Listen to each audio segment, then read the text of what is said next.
Buenos días mis hermanos, espero que se encuentren muy bien. Damos gloria al Señor que nos ha permitido reunirnos hoy, esta mañana. Los invito a cerrar sus ojos, vamos a orar, a poner este tiempo delante del Señor. Señor, te damos gracias porque tú has sido bueno, te damos gracias porque tú has sido fiel con cada uno de nosotros. Tus misericordias son para siempre, Señor. No las podemos contar. Tú has sido bueno y en eso te damos la gloria y el honor a ti. Gracias por permitirnos hoy estar reunidos como hermanos, glorificando tu nombre, exaltando tu nombre. Permite que esta clase sea de edificación para cada uno de nosotros. Permite que a través de tu palabra, Señor, nosotros seamos transformados por el poder del Espíritu Santo. Y que el Espíritu Santo nos lleve a reconocer cuán glorioso es nuestro Salvador Jesucristo. Que el Espíritu Santo nos lleve, Señor, a poner nuestra mirada únicamente en lo celestial y morir, Señor, a lo terrenal. En tus manos estamos, Señor, confiamos en ti y por eso oramos. En tu nombre oro, Cristo Jesús. Amén y amén. Buenos días, mis hermanos. El día de hoy vamos a estar estudiando el capítulo 24 de la Confesión de Fe y me gustaría empezar, como siempre, hablando un poquito de los temas principales de la Biblia y de los temas principales que tiene este capítulo también. Ya hemos visto del capítulo 1 Bibliología, ya hemos visto del capítulo 2 al capítulo 5 Teología propia, el ser de Dios, el capítulo 6 Antropología, el capítulo 8 Cristología, el estudio de Jesucristo. Del capítulo 7 al 21 hemos visto soteriología y ahora nos estamos ubicando en eclesiología. Del capítulo 22 al capítulo 30 y del capítulo 31 al 32 escatología. Así que mis queridos hermanos, hoy vamos a estar viendo el capítulo 24 de las autoridades civiles, ramas del poder público. Y tenemos tres ramas del poder público: rama ejecutiva, rama legislativa y rama judicial. Este capítulo se enfoca prácticamente en la rama judicial, leyes civiles, autoridades civiles, todo lo que tenga que ver con el gobierno humano. Así que el estudio de este capítulo va a ser primero la base bíblica, segundo, que dice la declaración de fe, y tercero, una pequeña discusión de este capítulo. El párrafo 1 vemos la ordenación divina de la autoridad civil. La autoridad civil no está puesta así porque sí, sino que parte de Dios mismo. Dios la ha establecido, y la ha establecido también con un fin. El párrafo 2 nos habla de la participación del creyente en la autoridad civil. Muchas personas se preguntan, ¿puede llegar un cristiano a ser presidente? ¿Puede llegar un cristiano a ser un gobernador? Y tercero, la sujeción del creyente a la ley, a la autoridad civil. ¿Hasta qué punto el creyente se somete a la autoridad civil? Así que vamos a pensar con una pequeña introducción. Este capítulo presenta asuntos que tienen una especie de interés en la época en que se escribió la confesión, pero que mantienen una vigencia permanente hasta estos días. ¿Pueden los cristianos participar en cargos de autoridad y en política? Como ya se los dije, hay guerras que pueden llamarse justas. ¿Cómo funciona la separación entre la iglesia y el Estado? Son preguntas siempre vigentes que se desarrollan en este párrafo. Una vez más, la opinión de los anabautistas era que no se debía ser parte del gobierno, creían que era algo del diablo, ni prestar el servicio militar, ya que se interpretaba literalmente el sermón del monte cuando dice no resistáis al malo, y con ello descartaban todo tipo de guerra. Hay elementos históricos y de actualidad interesantes en este capítulo, por lo cual vamos a ver las bases bíblicas de este capítulo. Y dice, Romanos 13:1 dice, sométase toda persona a las autoridades superiores, porque no hay autoridad sino de parte de Dios, y las que hay por Dios han sido establecidos. Recordemos que en este capítulo de Romanos ya Pablo empieza a hablar un poquito de las leyes civiles y cómo el cristiano debe comportarse en el mundo ahora. Y ahora pone Pablo la relación entre el creyente y el Estado. Y mira lo que nos dice: sométase toda persona a las autoridades superiores. No quiere decir Pablo rebélense, no quieren decir Pablo vayan en contra, pero también vamos a ver hasta qué punto el creyente se tiene que someter. Y sigue diciendo en el versículo 3, dice: porque los magistrados no están para infundir temor al que hace el bien, sino al malo. ¿Quieres pues no temer la autoridad? Haz lo bueno y tendrás alabanza de ella.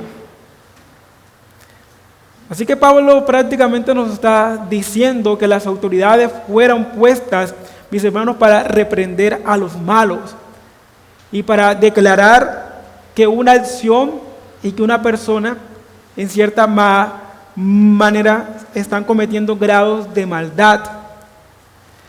En cierta manera están colocando límites. Las leyes fueron puestas para que el hombre tuviera límites y para que la maldad del hombre, esto también se puede ver la gracia común de Dios limitando la maldad del hombre a través de las leyes civiles. Así que el párrafo dice: la ordenación divina de la autoridad civil dice: Dios, el supremo Señor y Rey de todo el mundo, ha instituido a los magistrados civiles para estar sujetos a Él, gobernando al pueblo para la gloria de Dios y el bien público. Y con este fin les ha armado con el poder de la espada para la defensa y aliento de los que hacen lo bueno y para castigo de los malhechores. Prácticamente lo que Dios ha hecho, mis hermanos, es instituir un poder civil para controlar la maldad del hombre. Cada ley que vemos en el mundo, por eso tenemos los mandamientos. En los mandamientos vemos: no matarás, no cometerás adulterio, no robarás. Cada ley, mi hermano, que parte de Dios, también la podemos ver que es una ley que se aplica en el mundo bajo la autoridad civil. Pero recordemos que estamos en un mundo caído. Recordemos que el hombre no es perfecto, que el hombre también se ha corrompido bajo la caída. Entonces, de cierta manera, esto es lo que se debería hacer, pero muchas veces no lo vemos. O sea, la ley debería preservar al bueno y mostrar y darle el castigo al malhechor, pero muchas veces vemos lo contrario, muchas veces vemos lo opuesto. Así que este párrafo implica, mis queridos hermanos, implica este párrafo que la Biblia apruebe la pena de muerte.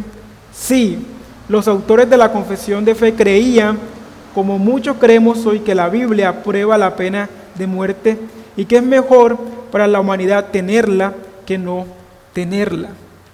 En cierta manera vemos, cuando hablamos de la pena de muerte, vemos que hay actos de maldad tan grandes que muchas veces se hace esto.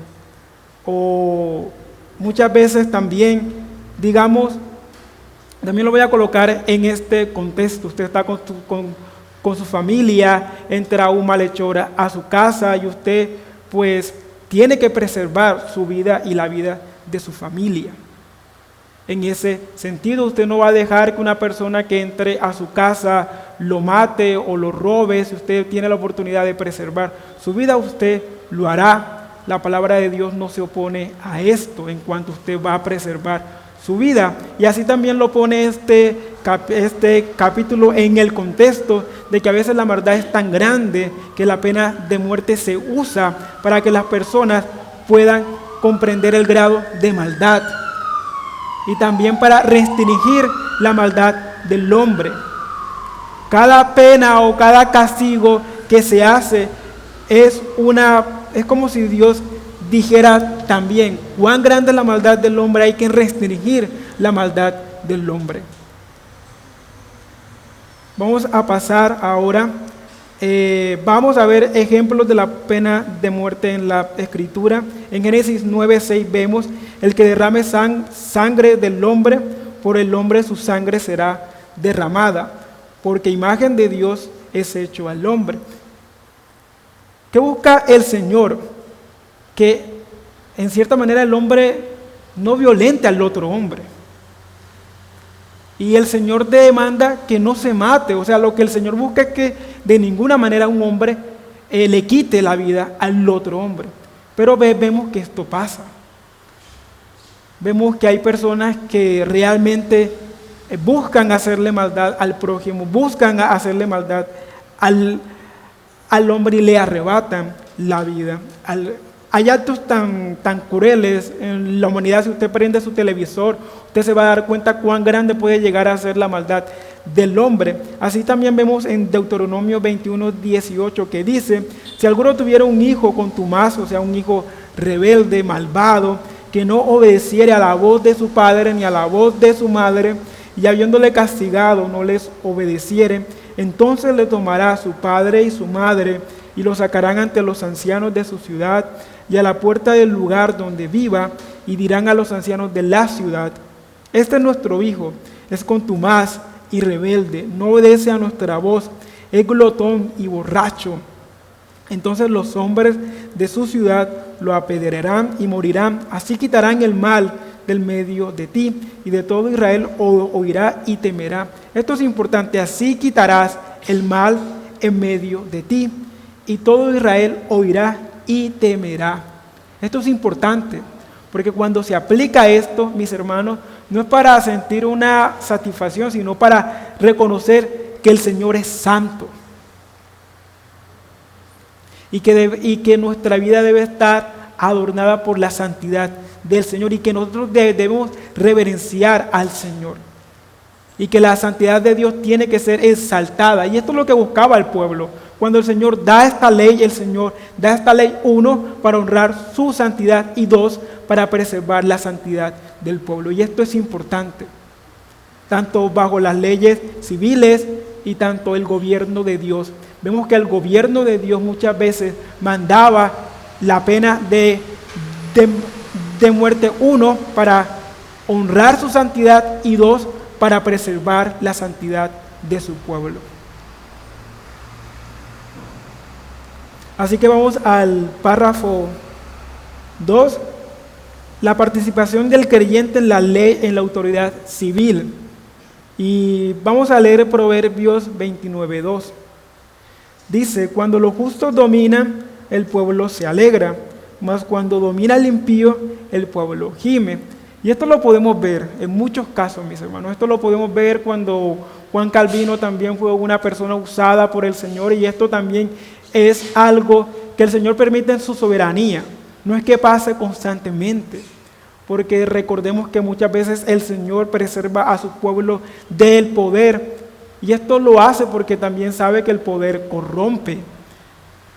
Pero también hemos visto casos como Juan Calvino en la ciudad de Ginebra. Juan Calvino instituyó colegios, Juan Calvino ayudó a que este pueblo, en cierta manera, no todo el pueblo era cristiano, pero ciertamente todo el pueblo pudo, mis hermanos, y pudieron también preservar un pueblo en la santidad del Señor, un pueblo que realmente honraba al Señor, una ciudad que realmente honraba al Señor, pero son casos que el Señor permite, no es que pase constantemente.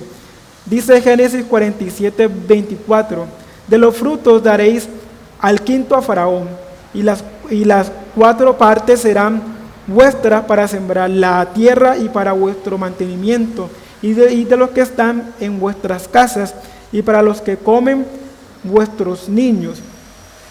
¿Qué quiere decir este pasaje? Si lo colocamos en un contexto práctico, nosotros estamos llamados a pagar impuestos. Esto no quiere decir que el cristiano se vaya a rebelar y no pagar los impuestos que el gobierno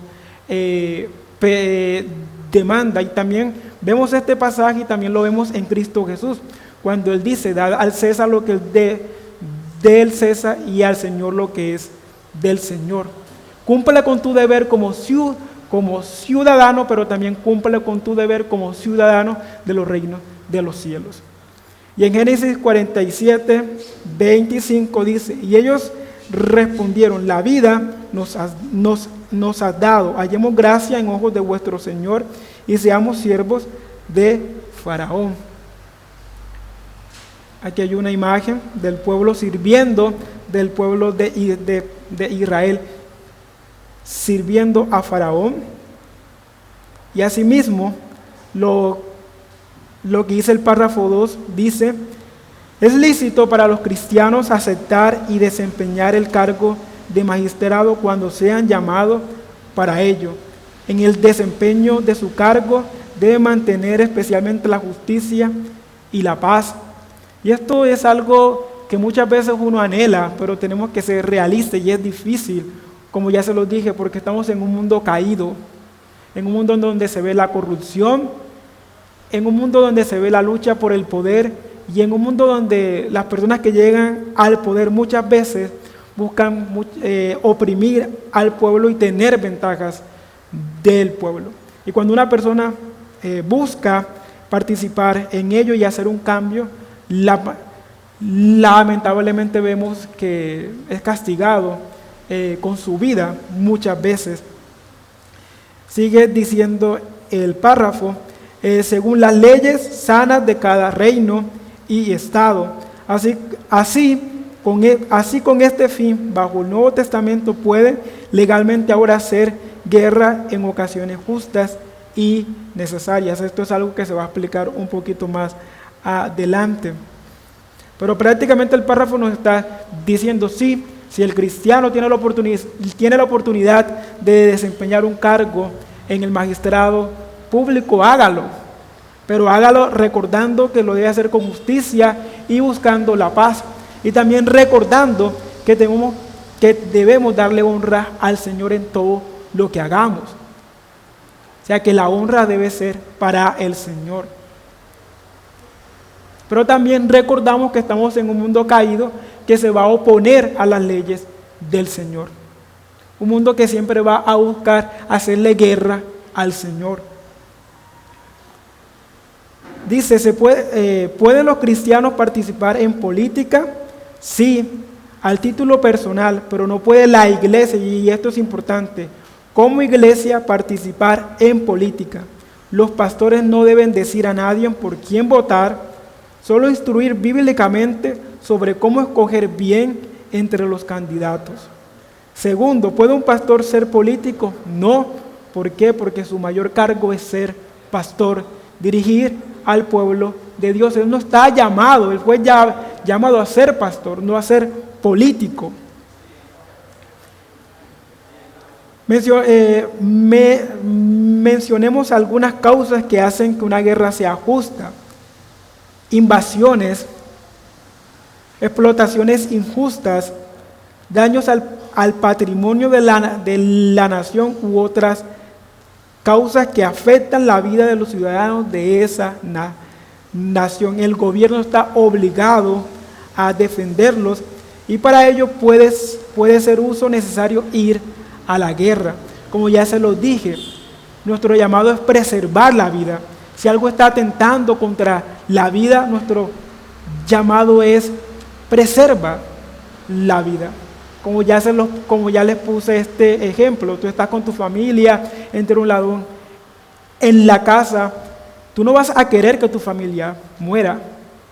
Tu acto va a ser preservar la vida de tu familia y la tuya, si eso implica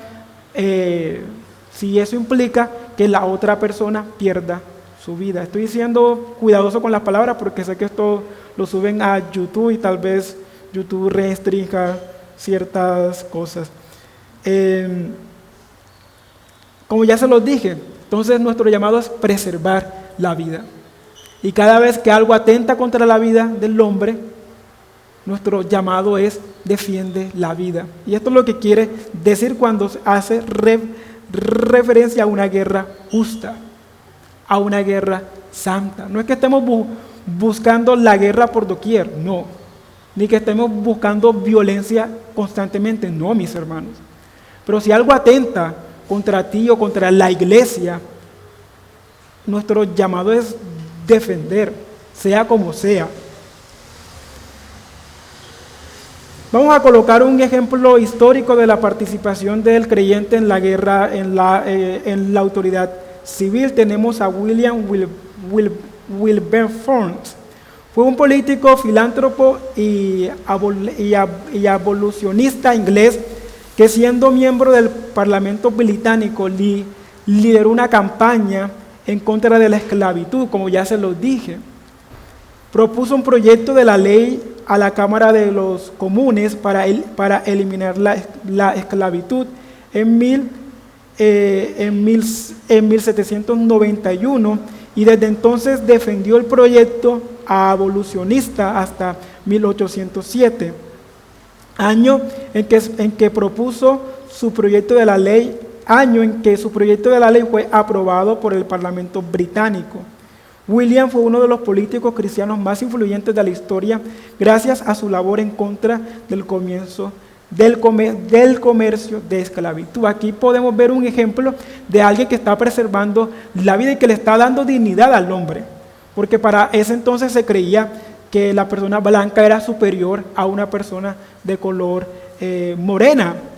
Pero vemos que bajo la palabra de Dios este cristiano comprende que todos somos iguales y que cada persona tiene que tener derechos iguales, y aquí se preserva la dignidad de la vida. Todos tenemos que tener una vida digna, y esto es lo que busca, y esto es lo que buscó este creyente. Por otra parte tenemos John Owen, el príncipe de los puritanos o el calvinista de Inglaterra.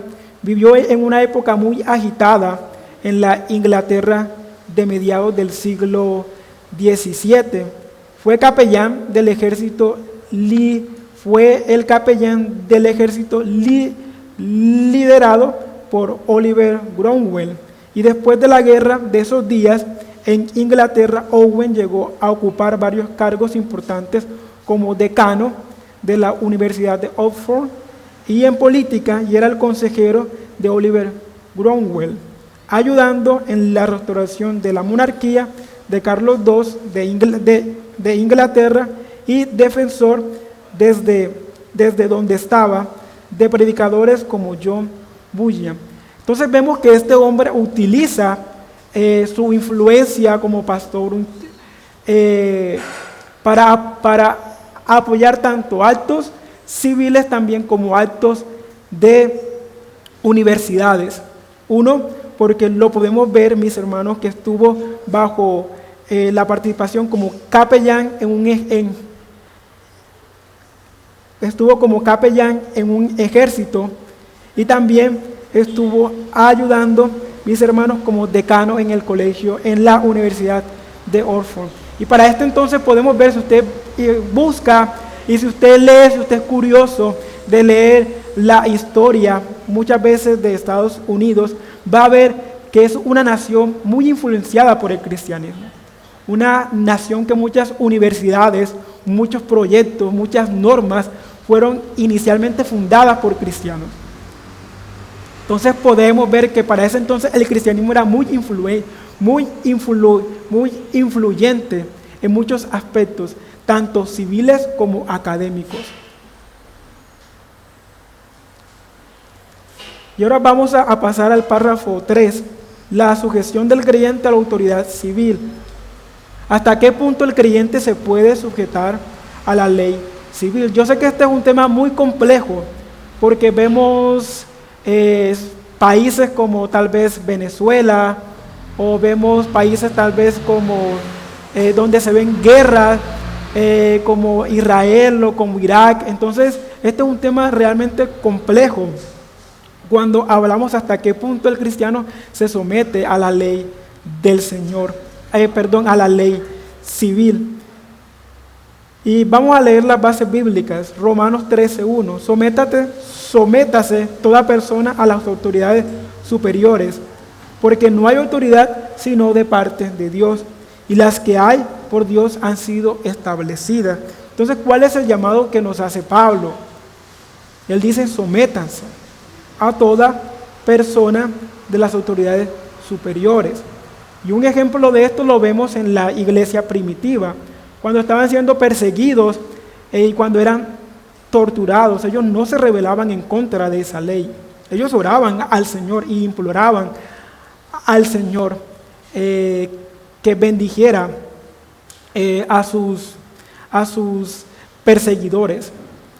Y esto es impactante, porque ellos no oran en contra de ellos en cuanto a decir, Señor, quítanos este yugo, quítanos esta carga, sino cada vez que usted lee, les recomiendo leer el libro de los mártires de John, ahora se me olvida el autor, perdón, pero cuando usted lee el libro de los mártires, usted se da cuenta de cómo el pueblo respondía en cuanto a las persecuciones. Ellos no iban como vándalos, no, ellos oraban al Señor, ellos confiaban en la soberanía del Señor y ellos confiaban en que cada cosa que el Señor les permitía vivir estaban bajo la mano de Dios. Y en Timoteo y en primera de Timoteo se nos dice, 2, del 1 al 2, exhorto ante todo a que se hagan rogativas, oraciones, peticiones y acciones de gracia por todos los hombres, por los reyes y por todos los que están en eminencia, para que vivamos quieta y reposadamente en toda piedad y honestidad. Pablo no nos manda, y la palabra de Dios no nos manda a ir en guerra contra ellos. Y nunca vimos a la iglesia primitiva ir en guerra en contra de los reyes o en contra de sus perseguidores, sino si ellos eran perseguidos, lo asumían con gracia y lo asumían con amor. Uno, porque ellos creían que estaban siendo partícipes de las aflicciones de Cristo Jesús. Y dos, porque creían en lo que decía el sermón del monte, que los que lloran recibirán consolación. Así que este párrafo dice, como los gobernantes civiles son puestos por Dios con los propósitos ya mencionados, los cristianos están sujetos a ellos en los requisitos legales. Y esto por causa del Señor y de la conciencia, y no meramente para evitar castigo. Esto es importante. Debemos ofrecer súplicas y oraciones a favor de los reyes y de los que están en autoridad, para que bajo su gobierno podamos vivir quieta y reposadamente en santidad y honestidad. Es muy común cuando alguien empieza a hablar de política, empezar a quejarse de alguien que está puesto, de un presidente, pero nuestro llamado no es quejarnos, sino orar.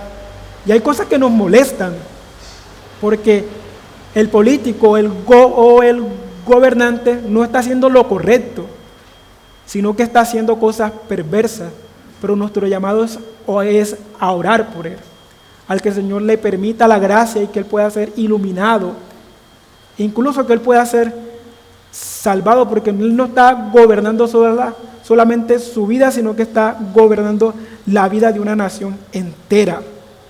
Así que nuestro llamado es orar, pero también es importante saber hasta qué punto nos debemos someter, y esto es importante. Uno, si la ley civil, si la autoridad civil va en contra de las normas de Dios, ahí es donde nosotros nos oponemos, porque nuestra obediencia prima al Señor. Y esto es importante. Si algo va en contra de las leyes del Señor, no importa, usted siempre tiene que obedecer al Señor. Y eso es lo que prima. No importa si su vida está en riesgo, usted tiene que obedecer al Señor, porque nuestro llamado es superior. Y es aquí donde también recordamos que nuestra ciudadanía viene de los cielos. Nosotros somos ciudadanos del reino de los cielos, y por eso nuestro reino es mucho mayor. Y es algo que Cristo nos demuestra. Cristo, cuando es acusado, cuando Cristo es acusado y es prisionero, cuando lo llevan al consulado y cada uno lo abofetea y hace mofa de dinos quién te ha golpeado, colocando en duda la deidad del Señor, Él se somete, porque uno entiende que su deber es mayor y entiende, mis hermanos, que su muerte es mucho más grande, entiende que su muerte es para la salvación de su pueblo, pero también demuestra su inocencia. Él es inocente y nosotros sabemos que Él es inocente. Y la palabra de Dios nos deja ver su inocencia también. Pero Él también entiende que Él pertenece, que su reino, que su ciudadanía es el reino de los cielos. Ahora, dice, ¿debían los creyentes del primer siglo orar por Nerón, quien estaba asesinándolo? Sí, como ya se los dije. Si usted lee el libro de los mártires, usted se va a dar cuenta que cada cristiano oraba por su perseguidor. Cada cristiano le pedía al Señor que tuviera misericordia de sus perseguidores. Y eso lo vemos en Esteban también, cuando Esteban es apedreado, cuando Esteban da su discurso, cuando Esteban lleva al pueblo de Israel desde Génesis hasta la muerte de Cristo para demostrarle su desobediencia. Y cuando lo es apedreado, él dice, Señor, ten misericordia de ellos porque no saben lo que hacen. Y ahí es donde se muestra un corazón que está alineado y que ha sido transformado y que realmente se ven los frutos del Espíritu Santo. Yo sé que es algo imposible para nosotros, pero ahí vemos cuando realmente nuestra vida ha sido cambiada y tenemos la mentalidad puesta y cuando nuestra mente ha sido cambiada por la mente del Señor. No pensamos humanamente, sino que oramos por misericordia. Y este es un ejemplo tenaz, porque incluso Esteban, siendo apedreado, él dice, Señor, ten misericordia de ellos, porque no saben lo que hacen. Y esa es una oración que nos da el ejemplo de cómo deberíamos también nosotros actuar en estos momentos, no con odio, porque la palabra de Dios nunca nos manda a odiar al prójimo, sino a amar. ¿Y esto qué indica? Amar incluso cuando Él me odia, amar incluso cuando Él hace lo malo, amarlo incluso cuando se opone ante las leyes del Señor. Pero mi vida tiene que demostrar que nosotros vamos, mis hermanos, en contra de las acciones que ellos hacen, pero nuestra respuesta nunca puede ser el odio. Cuando tenemos un gobernante malo, podemos hacer oraciones imprecatorias, sí. Y esto ya lo hemos, creo que el pastor Sergio ya lo ha explicado de muchas maneras. Llega un punto cuando oramos al Señor por tanta misericordia, pero llega un punto donde oramos, Señor, toma el control, porque este Señor está amenazando la vida de tu pueblo. Y es aquí cuando, ya les digo, cuando se amenaza la vida del pueblo, de la iglesia como tal, es aquí donde vamos a donde la vida tiene que prevalecer. ¿Hasta dónde van nuestras sujeciones a la autoridad civil? Hasta donde éstas no violenten la ley de Dios, como ya se los dije. Si hay una ley que se opone a que los hijos del Señor se reúnan para orar al Señor unánimemente, pues nosotros buscamos la manera de reunirnos como pueblo. Y esto es algo que ya lo vemos en China, en Corea del Norte, que hay cristianos que tienen que ir a cuevas para poder adorar al Señor. Deben los cristianos respetar los semáforos, aún los peatonales, usar el casco en su motocicleta y las demás reglas de tránsito. Pues mis hermanos, sí, absolutamente. Aunque la mayoría somos muy descuidados en esto y traemos vergüenza en el nombre del Señor cuando somos sancionados. Y es aquí, mis hermanos, usted tiene que cumplir con cada norma. O sea, si esta norma no va en contra del Señor, no se opone a la ley de Dios y es una norma para su bien, usted la tiene que cumplir. Estas normas de tránsito son para su bien, mis hermanos. Y es aquí donde uno tiene que reconocer que hay normas que el hombre ha puesto bajo la soberanía de Dios, que también son fructíferas y son buenas para la convivencia en sociedad. Y esto es importante. Hay leyes que son dadas para la convivencia de la sociedad, para que la sociedad pueda vivir en armonía. y que nosotros como creyentes deberíamos seguir, porque nuestro deber es buscar la paz también. Hebreos se nos dice buscar la paz y la santidad, ambas. Entonces, mis hermanos, este capítulo de la confesión de fe nos enseña, uno, que la ley es dada por Dios. Que las leyes civiles han sido puestas por Dios, que los estados civiles han sido puestos y son un espejo también. Cuando vemos una corte, cuando vemos un juzgado, es como un espejo también del juicio final. Así como el hombre juzga, también el Señor juzgará, pero muchas veces el hombre juzga pecaminosamente, pero Dios juzgará con su justicia y en santidad. Dos, que el creyente puede también participar en estas leyes civiles, pero también recordemos que eso es algo que el Señor soberanamente permite y que todo lo que hagamos, recordemos que tiene que ser para la gloria del Señor. Y tres, que nosotros estamos sujetos a cada ley civil mientras ésta no se oponga a las leyes del Señor. Si ésta va en contra de las leyes de Dios, nuestro llamado siempre será obedecer primeramente a las leyes de nuestro Señor. Vamos concluyendo. Uno, sometámonos a la sujeción de la autoridad civil dentro de los límites de la palabra de Dios, como ya se los dije, dentro de la palabra de Dios. Dos,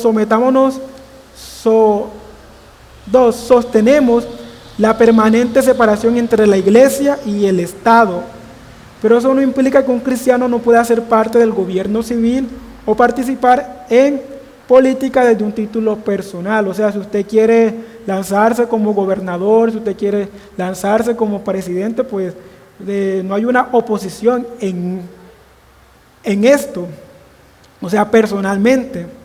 Tercero, sostenemos que los pastores que se meten a la política se han extraviado de su llamamiento, como ya se los dije. Él ha sido llamado a ser pastor, ese es su cargo, y él debería de honrar ese llamado, no menospreciarlo. Y esto es importante porque es un llamado que ha hecho Dios mismo, y que hieren los cristianos que lo apoyan, porque esto también quiere decir que estas personas están dándole pie a que el pastor pierda su visión, pierda su llamado. Él ha sido llamado a pastorear a su pueblo, a su iglesia. Él no ha sido llamado a pastorear una nación, no, él ha sido llamado a su rebaño, el rebaño que Dios le ha dado. Así que, mis hermanos, este es el capítulo 24 de la confesión de fe.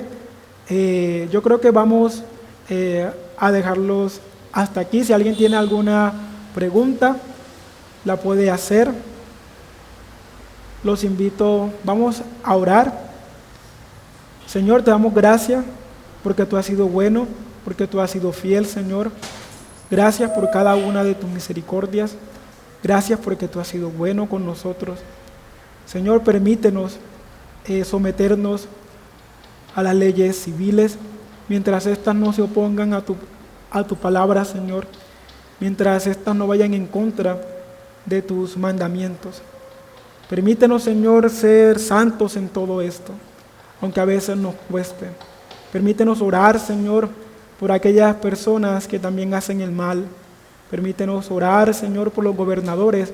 Permítenos orar por personas que están bajo el poder. No criticar, Señor, sino orar y colocar todo en tu mano, porque reconocemos que tú los has puesto, ya sea como castigo de una nación, Señor, o ya sea como bendición de una nación.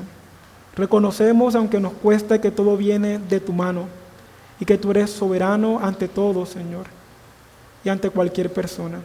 Somos tu pueblo, permítenos, Señor, regocijarnos hoy en el día que tú has preparado. Señor, permítenos adorarte con gozo y con reverencia, Cristo Jesús. En tu nombre oro. Amén y amén.